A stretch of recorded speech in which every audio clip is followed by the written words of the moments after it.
Did you hit record? Yeah. Hello, everybody, and welcome to. Oh, I gotta look here. The camera's here.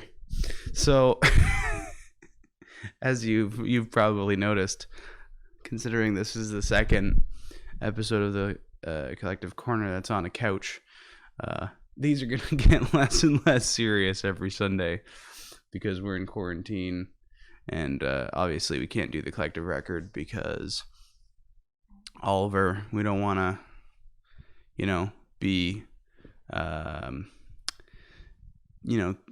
spread anything to him spread anything to us.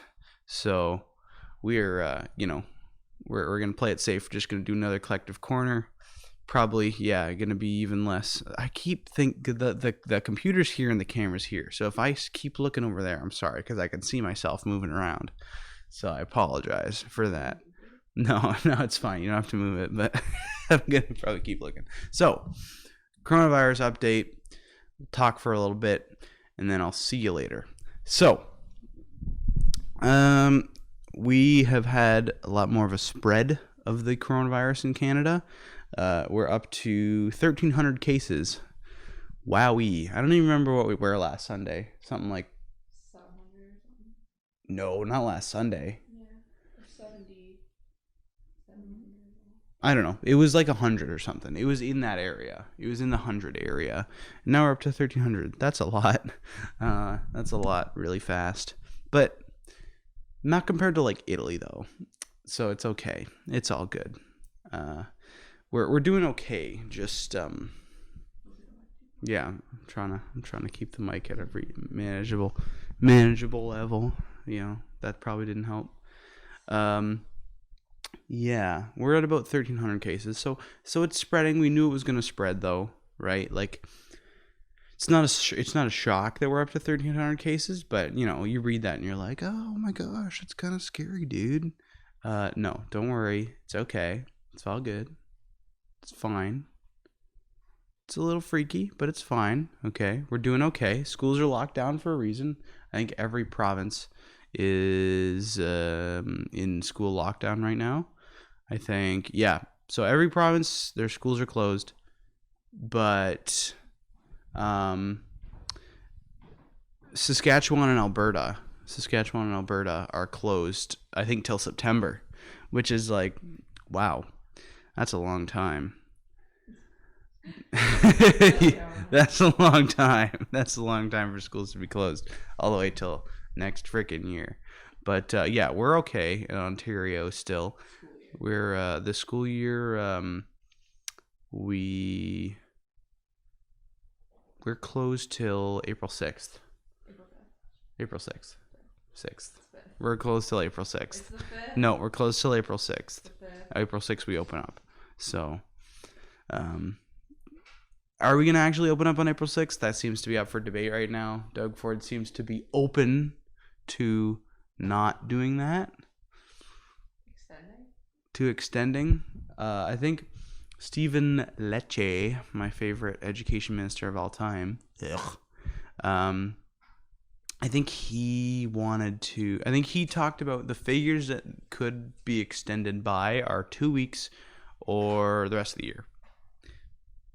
So, but that was sort of what he said in just a statement. So I don't know if it's like, it's either going to be 2 weeks or it's going to be a year. It's probably, there's more like, barriers we got to get through between that. Like, yeah, like probably 2 weeks, and then they'll extend another 2 weeks, and then they might close for the year. Or Quebec actually just closed till May. Let me verify that. I don't want to say anything wrong. Quebec closed schools May. That's how I Google things, in case you didn't know. Yeah. Quebec schools are going to be closed until May. So, who knows? We might follow that. Ford might follow that example or not. He might wait till the end of this break and then just, slap on another 2 weeks and then slap on another 2 weeks. Or he might just hit the end of this break and say, we're closed for the year, like Alberta and Saskatchewan have. So we have no idea, basically, is what I'm telling you. If you're in school, there's a lot of things that could happen. Yeah. I'm not exactly sure. I don't really have an answer, but it looks like we may get an extension on this break.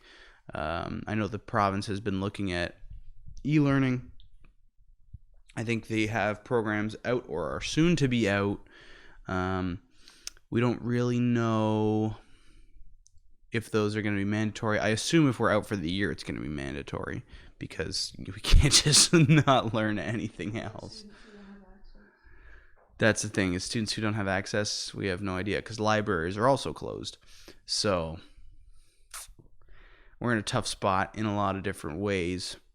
Yeah, so I don't know what to say about that, but do keep your eyes out in case we have more school closures or more public library closures or more private school closures, whatever.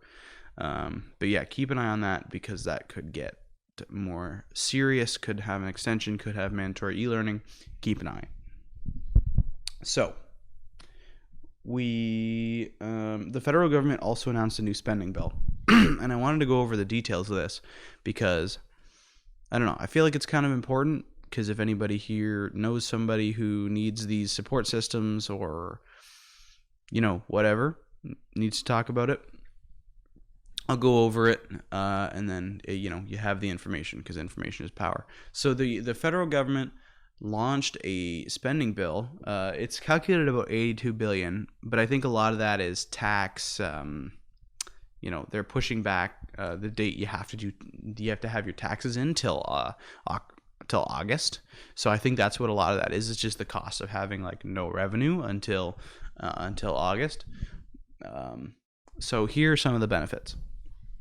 They've got a new emergency care benefit of up to $900 every 2 weeks for up to 15 weeks to provide income support to workers, including the self-employed, who have to stay home and don't qualify for paid sick leave or employment insurance.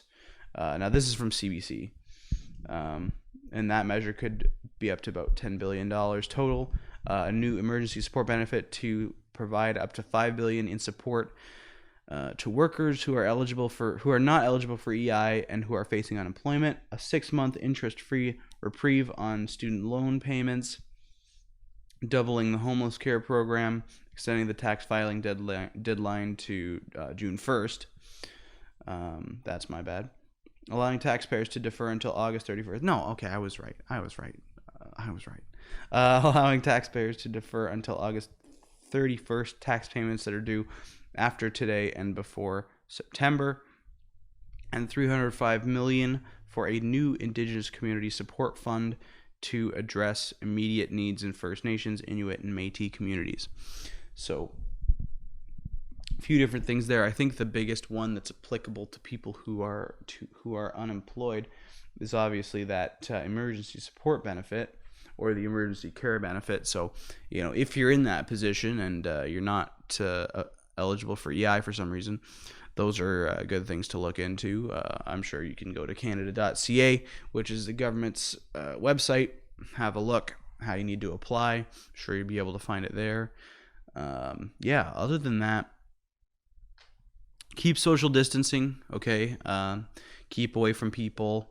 Don't leave your house if you don't have to. If you're one of those workers who unfortunately doesn't have their work canceled or can't work from home, really be careful. I feel for you.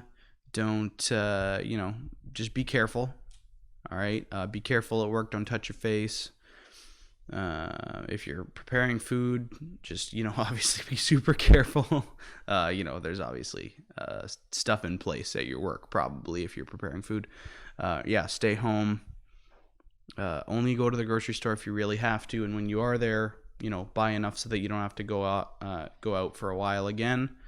But don't be crazy. Don't buy all the toilet paper, like we said last time. But we're in tough times. Just really don't be visiting friends' houses and stuff like that. Social distance. That's the big message here. Social distance. Don't go near people. That's sort of what's going on. Well, I hope this was informative, and I hope you enjoyed. I'm sure I'll see you again next Sunday with another episode of whatever this is. We'll call it Collective Corner for the sake of this, but it's kind of just what we're doing at the moment because this is what we've got. Quarantine corner. quarantine. Yeah, quarantine corner. All right. See you guys next Sunday.